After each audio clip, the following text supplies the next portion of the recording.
Assalamualaikum warahmatullahi wabarakatuh. Bagaimana kabar kalian? Alhamdulillah ya. Semoga kalian selalu dalam lindungan Allah Subhanahu wa taala. Itu selalu dalam doa ustazah. Nah, kayaknya makin kesini udah ada yang ngerasa jenuh nih karena pandeminya nggak berakhir-berakhir. Tapi ingat, kita tidak perlu dan tidak boleh berhenti berdoa ya.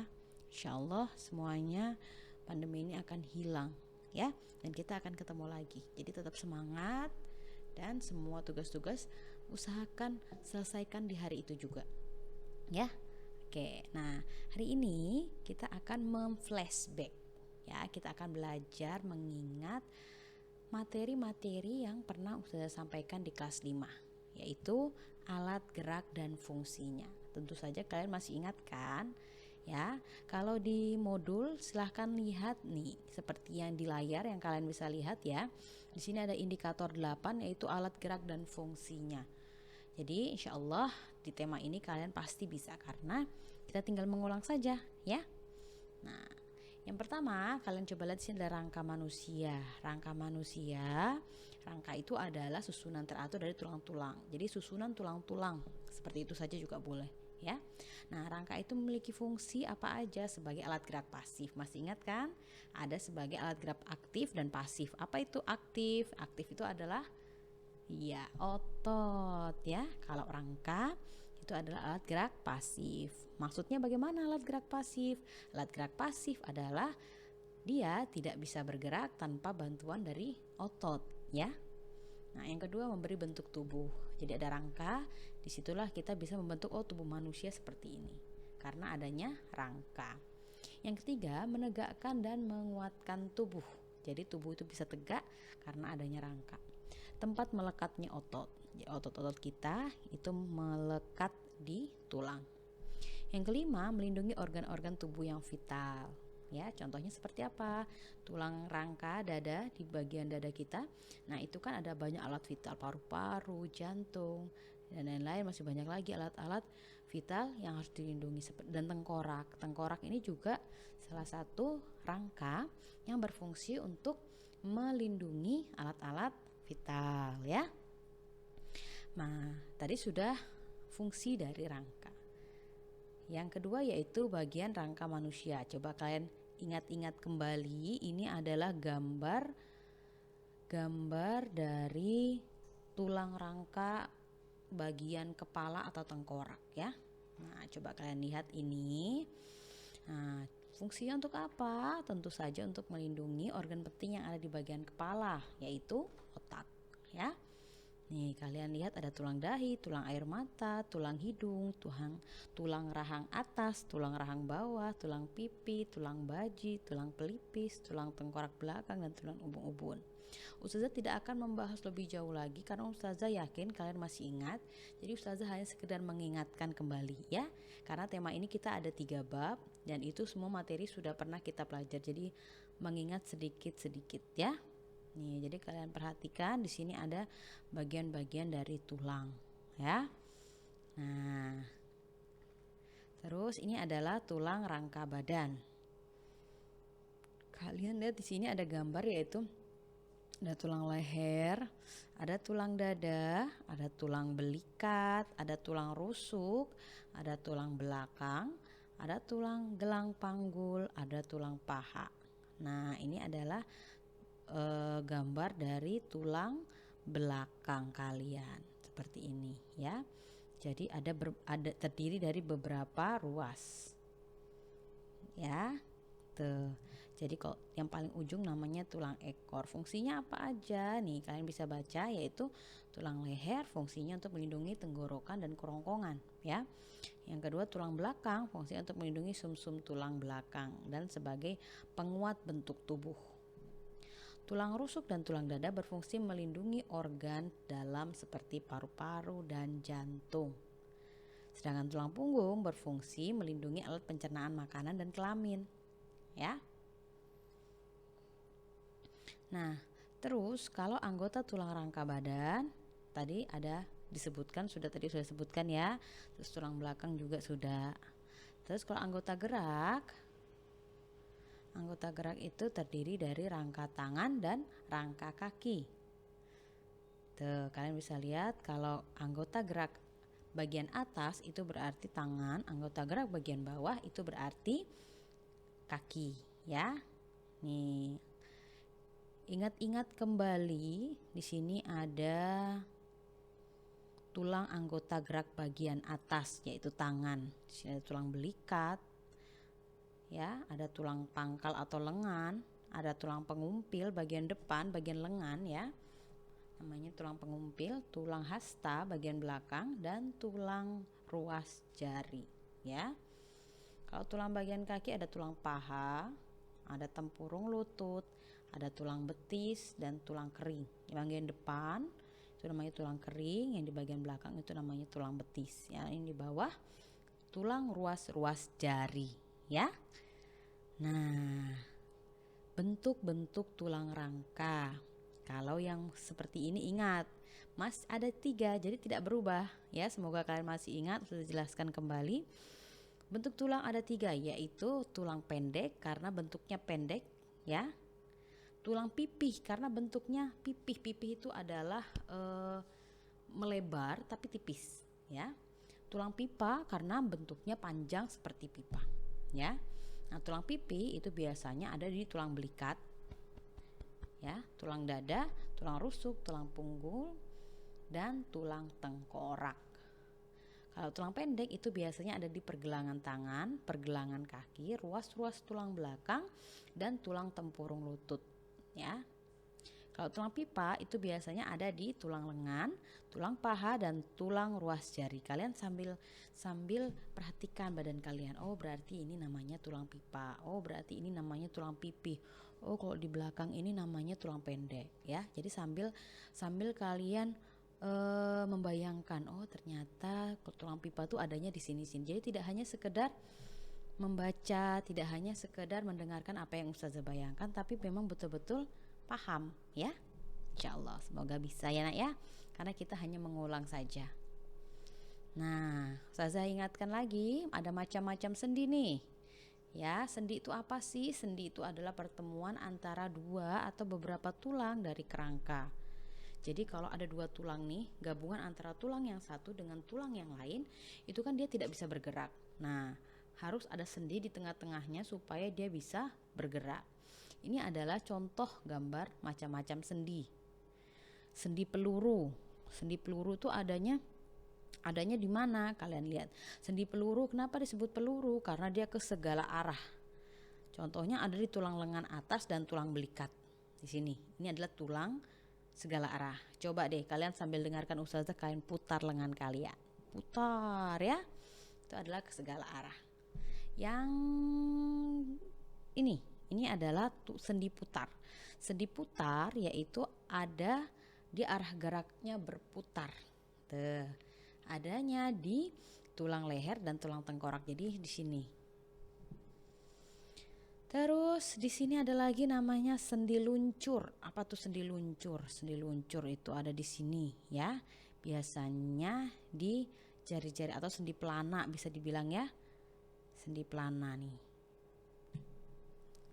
Terus ada sendi engsel. Kenapa sebut sendi engsel? Tahu engsel pintu? Nah, engsel pintu itu hanya ke satu arah saja.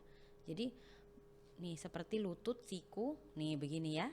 Lutut siku itu kalian bisa coba. Itu ada satu arah, dia tidak bisa ke kanan dan ke kiri, hanya satu arah saja. Itu namanya sendi engsel. Sendi geser, dia tuh bergeser saja. Sendi pada tulang hasta dan tulang pengumpil, ya. Sendi kaku itu ada di persendian antara ruas tulang belakang, di belakang. Kenapa dibilang sendi kaku? Karena dia susah untuk bergerak. Kaku, ya. Kenapa disebut sendi kaku? Ya karena dia memang susah untuk bergerak, seperti itu. Nah, jadi kok cepet banget Ustazah langsung ke sini? Iya dong, kan kalian sudah pernah dapat materi ini, ya, dan itu baru-baru saja. Jadi insya Allah kalian sudah tahu. Terus pemeliharaan kesehatan tulang nih, gimana? Zat yang diperlukan tulang antara lain fosfor, vitamin D, dan zat kapur. Jadi itu Zat-zat itu adalah zat-zat yang dibutuhkan tulang untuk tetap hidup. Di mana kita mendapatkannya? Bisa dari makanan yang mengandung protein seperti susu ya, kalsium, seperti itu. Lalu gangguan kelainan pada tulang nih. Yang pertama yaitu kecelakaan. Nah, kecelakaan nama lainnya dulu pernah Ustazah kasih tahu nih ya. Jadi nama lain dari gangguan tulang akibat kecelakaan yaitu, jadi biasanya kita sebut fraktosis ya. Kelainan pada tulang juga bisa disebabkan sikap duduk yang salah saat duduk. Sudah pernah kita pelajari ya. Kalau dulu di kelas Ustazah contohkan sambil di depan papan tuh, kifosis ke depan, lordosis ke belakang, skoliosis miring ya. Jadi kifosis, lordosis, dan skoliosis seperti itu yang diingat. Jadi yang diingat pertama kalau kifosis itu ke depan, bungkuk seperti ini ya. Jadi tulang punggungnya membengkok ke belakang.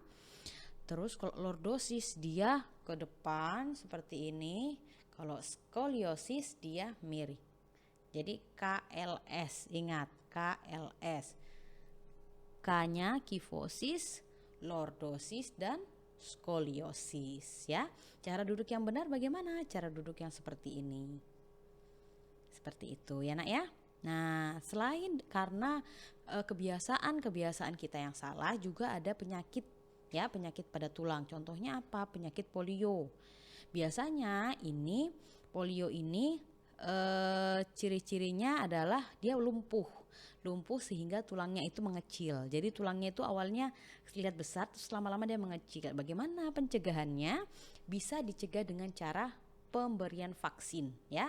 Jadi kenapa kita dulu pernah divaksin oleh pihak puskesmas, ada namanya vaksin polio. Waktu kalian sekolah, waktu kalian masih bayi juga ada vaksin polio.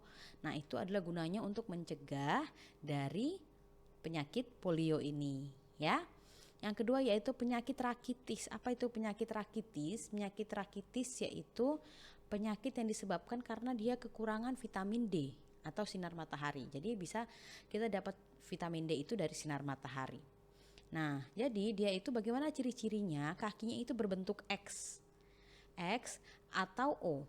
Jadi kalau X dia itu begini, kalau O dia kakinya itu lutut ini, kalian lihat gambar ini ya. Nih, normalnya kita seperti ini, tapi kalau O bagian lututnya ini dia keluar. Tapi kalau X bagian lututnya ini dia masuk dua-duanya ke dalam, seperti itu.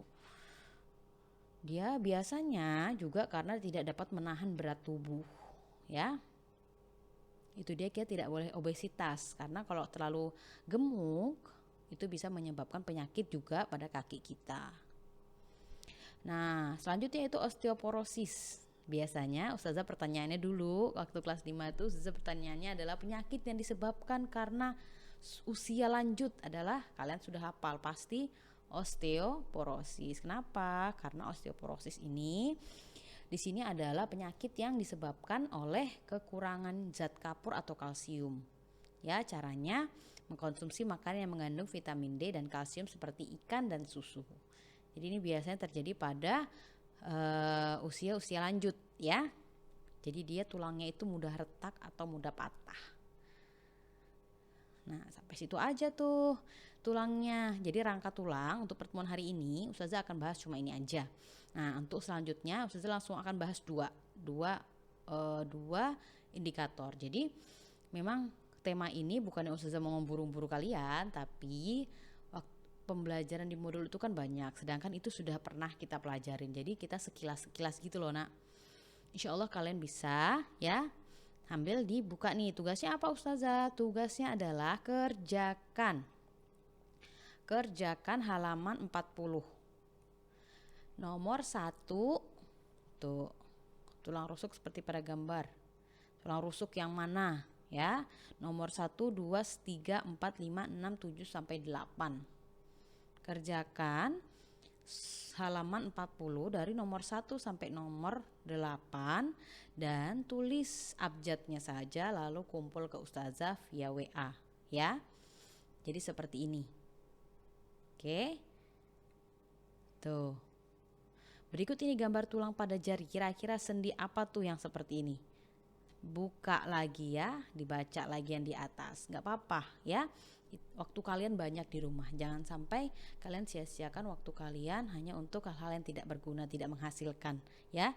Meskipun kalian di rumah, usahakan kalian juga produktif ya. Paling enggak apa tugas di hari itu, maka kerjakan juga hari itu. Ya, ini Ustazah mau sampaikan, Ustazah ingatkan sekali lagi buat teman-teman, buat kalian yang masih numpuk tugasnya, tidak perlu Ustazah sebutkan namanya di sini, tapi Ustazah mohon ya, kalau memang sudah ingatkan sudah sekali, maka di situ Ustazah sudah ingatkan, tetapi tidak mungkin Ustazah ingatkan terus-menerus. Kalian sudah kelas 6 nak, sudah kelas 6, dan Ustazah yakin kalian tidak dalam keadaan kesulitan untuk tidak mempunyai akses internet. Karena Ustazah yakin kalian bisa mengakses internet dengan mudah. Nah, tetapi permasalahannya adalah sekarang kalian sepertinya agak menggampangkan karena kelamaan di rumah. Oke, ini adalah keadaan yang tidak kita maui. Tapi coba kalian yang masih tugasnya menumpuk berubah mulai hari ini juga, ya. Berubah mulai hari ini juga, tugas yang dikerjakan hari ini langsung kerjakan hari ini, langsung kumpul. Tidak ada kata terlambat. Ya, kita sudah masuk ke kelas 6. Tugas-tugas kalian akan menjadikan pengaruh untuk kelulusan kalian. Jangan sampai karena belajar dari rumah, karena kalian tidak disiplin mengerjakan tugas, maka nanti ke depannya kalian SMP kalian akan menyesal, ya kenapa nilainya di ijazah seperti ini, sayang banget, coba aja waktu itu aku kerjakan benar-benar. Ya, kerjakan, paling nggak kerjakan aja. Berapapun nilainya, apapun hasilnya, itu sangat ustazah hargai dibandingkan kalian tidak ada konfirmasi apapun, dihubungin tidak bisa, ya ditanyain nggak dibales, tapi tidak ada konfirmasi apa-apa. Jadi buat kalian yang sedang menonton video ini, kalau kalian belum masih menumpuk tugas, maka bertaubatlah ya, bertaubatlah mulai hari ini, kerjakan tugas minimal hari itu langsung dikerjakan. Setelah itu selesai, kalian boleh lanjut main kalau memang kalian main ya, setor hafalan Al-Quran, selesaikan tugas, selesai, tidak ada beban yang bertumpuk. Yuk kita berusaha menjadi pribadi yang lebih baik. Oke, tetap semangat ya, jangan lupa kerjakan soal IPA halaman 40 nomor 1 sampai nomor 8. Ustazah tunggu ya. Assalamualaikum warahmatullahi wabarakatuh.